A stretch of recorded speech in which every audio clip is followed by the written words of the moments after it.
Hi guys, welcome to Commerce with Dr. Arpita. Our today's topic is basics of accounting. So today we are going to learn some very important and some very basic terminologies used in accounting. So yes, let's start with the definition of accounting itself. So what is accounting? It is basically summarizing, recording, classifying and organizing our financial transactions or a company's financial transactions, and it follows principles of GAAP and IFRS. Now, I have prepared a very beautiful story of Maya's muffins. So we will see how Maya is running a muffin store, a bakery store, in which she's selling muffins, and she's not only doing business, but she's also needs to maintain the financial transactions record, which she's doing on a day-to-day basis, so that she can know the impact of each and every financial transactions on her business, be it selling muffins, purchasing flour, or giving the salary to the baker. Starting with the first step of our accounting cycle is the transaction analysis. It means recording each and every transactions. The main purpose of this first step is what impact every transaction has on our business, assets, liabilities, equity, etc. Second step is journalizing. So journalizing is basically that recording each transaction in a form of debit and credit, in a form of double entry bookkeeping. Double entry bookkeeping is nothing but a debit and credit. I will give an example. Like for example, Maya purchased floor. Now, the purchases account will be debited and cash account will be credited because she purchased floor with the help of cash.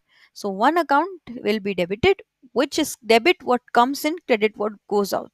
Yes. So, purchase coming in, floor is coming in our business, and cash is going out. So, that's why purchase will be debited and cash will be credited. Third step, posting. Posting is basically about organizing. Okay, that means she organizes the financial transactions in her accounts like cash account, revenue, expenses, etc. The fourth step is trial balance. Now, trial balance is just like checking the recipe of the muffin she is going to make. So trial balance is basically checking whether debit is equal to credit. So in recipe also she checks whether all ingredients have that particular uh, um, amount or not, are present in the specified amounts or not. So same thing trial balance also does. It checks whether all debits is equal to credits or not. This is totally about balance and accuracy. Now the fifth step is about the adjusting entries. So this is basically adjusting necessary improvements in the business. It could be like the necessary adjustments like the depreciation or any accruals. So all these kinds of things are done with the adjusting entries. Its key concept is the completeness, completing the whole uh, process of transaction analysis, journalizing, posting, and trial balance. Fifth step is financial statements. The financial statements is just like that the Maya has now prepared the whole muffin, and now she is ready to present it to the customers with delicious and with decorative way. Okay, so financial statement is similarly uh, three things: balance sheet, income statement, and cash flow statements. Okay, these three are our financial statements of any business.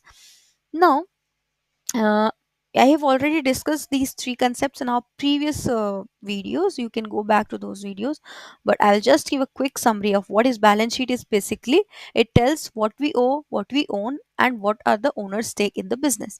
O means liability, own means assets, and owner's stake means equity.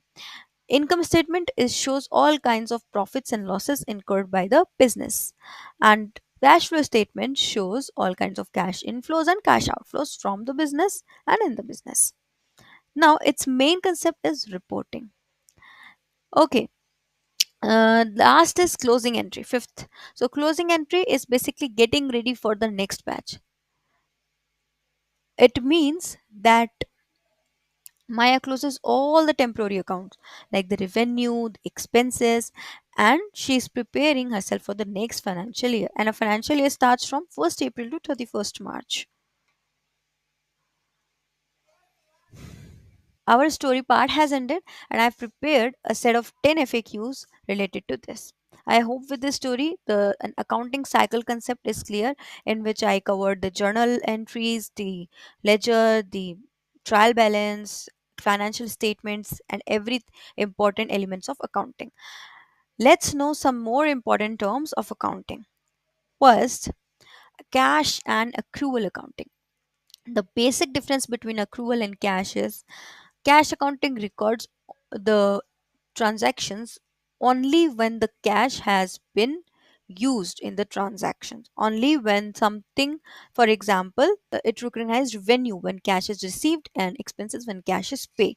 But accrual does this in a different way. Our accounting process follow the accrual concept only. Mostly it follows the accrual concept. Now accrual accounting recognizes that whenever a transaction has happened, at that time only the transactions will be recorded, no matter whether cash has been received or not. Okay. Fundamental accounting principles. Well, there are lots of accounting principles, but these four are fundamental. Going concern means that the business will continue its working in the foreseeable future. Matching principle means the revenue matches with the expenses. Historical cost principle means the asset's price will be recorded at the original purchase price of the asset.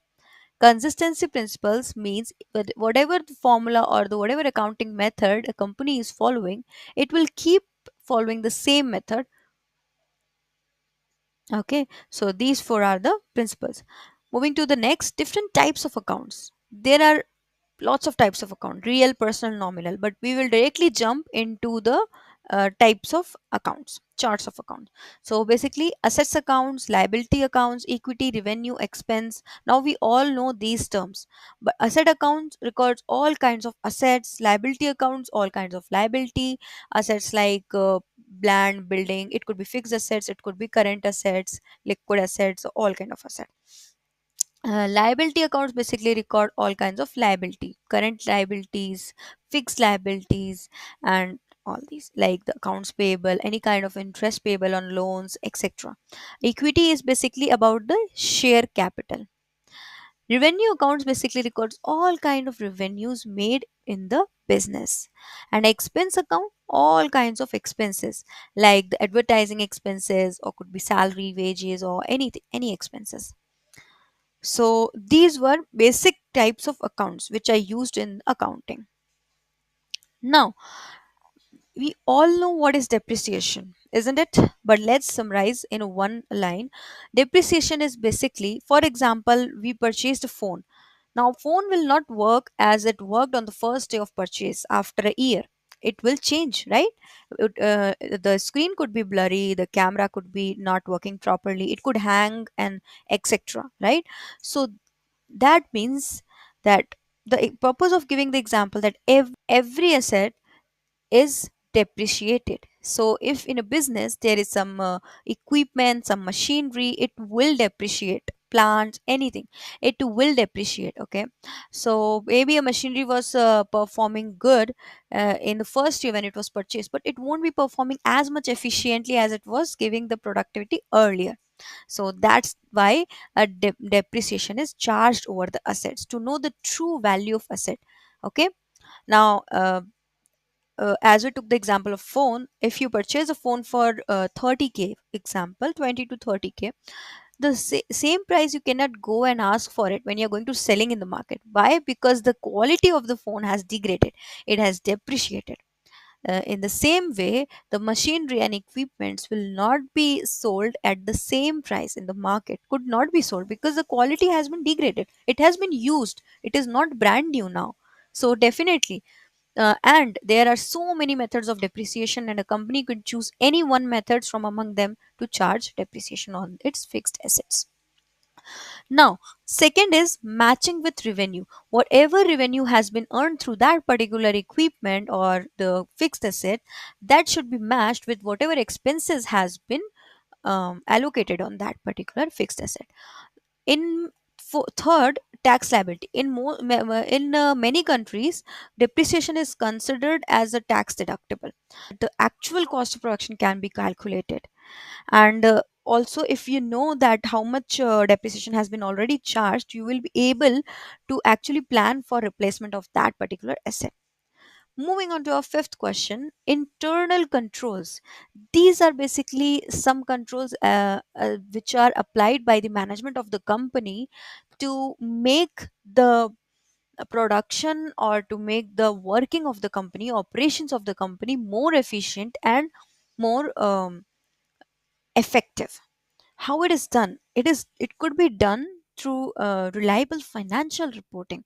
So financial reporting uh, means that whatever statements, financial statements of the company, whatever meetings and discussions notes are there, or some important documents or some important things which could be delivered to the public, which must be delivered to the public, should be presented or with honesty, with transparency. Second, operational efficiency means whatever operations is happening in the company, it should be done with efficient way.